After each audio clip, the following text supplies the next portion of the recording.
знаете, мне приходят в голову слова из Священного Писания. Неонацисты, бендеровцы, неонацисты, фашисты, неонацисты, националисты, бандеровцы, неонацисты и их вооруженные преступники. In every one of his speeches, Putin tries to convince the world that Ukrainians are Nazis. This is how he tries to justify his military invasion.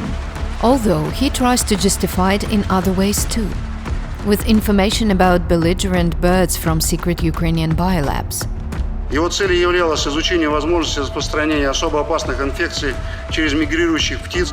Of course, no evidence of either of these claims exists, but this gives us a wonderful opportunity to talk about the Nazism and racism in Russia itself. Русские вперед! С моего личного опыта я не знаю ни одного мужчины-африканца, на кого бы хотя бы раз не нападали в общественном транспорте. Here, we won't talk about single incidents of racism or fringe Nazi groups, but about ordinary Russian citizens, because racism and Nazism are widespread problems in Russia.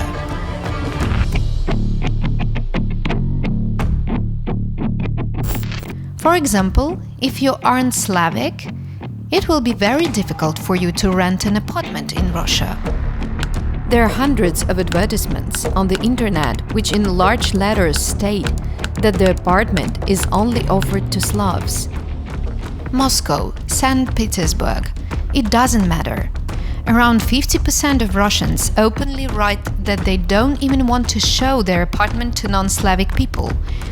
The percentage of people who will reject you after the showing it is much higher. Вы только славянам зовете? Только для славян?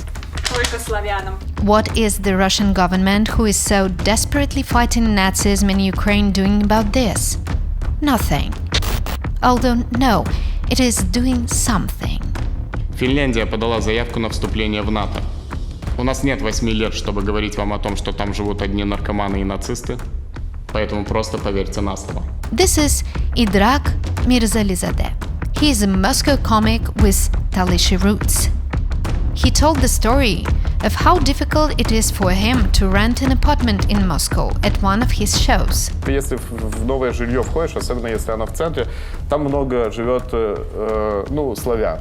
И ты все равно должен их убедить в том, что ты нормальный не славянин. Есть такое же? Конечно. Я ни одного не убедил. In this very show, he made a joke about Russians, specifically about a mattress which Russian tenants had left in the apartment. Матрас действительно в говне. Матрас весь в говне.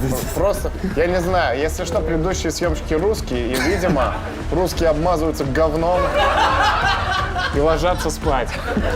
Here, the Russian authorities intervened. First, they put Idrak in jail for 10 days, and then they banned him from entering Russia for life, for one joke. Почему Идрак до сих пор в России, я вас спрашиваю? Меня зовут Идрак. За последние 3 недели мне пришло несколько тысяч угроз, а за мою голову объявили награду в 50 тысяч рублей. Here we have the story of another comic. This is Nikolai Lukinsky.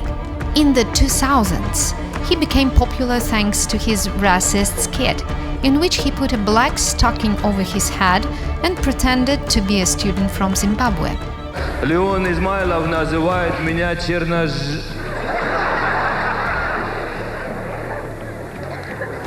черножгучим брюнетом. You think the Russian authorities punish him? No. They rewarded him with the title of the accomplished Russian artist. But maybe he was cancelled by the Russian people? Also no. Lukinsky is still performing the skit. Ой, я очень хочу съездить в Африку. Я даже плакал, так на дерево навалился, плакал. Мужчина подходит, злой такой, говорит: здорово, Маугли. Что ты плачешь, на дерево навалился, домой хочешь? Я говорю: да. Он говорит: ну давай подсажу. There is even a chapter on his Wikipedia page titled Accomplished Negro of Russia.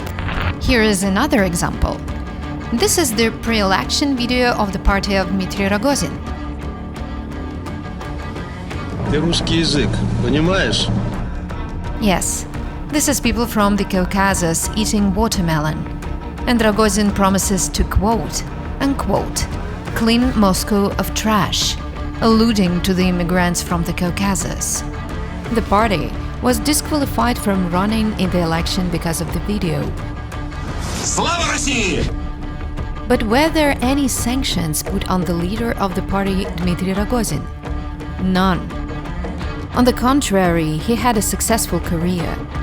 Currently, he is the head of Russia's space agency and one of the closest advisors to Putin, who also accuses Ukrainians of Nazism.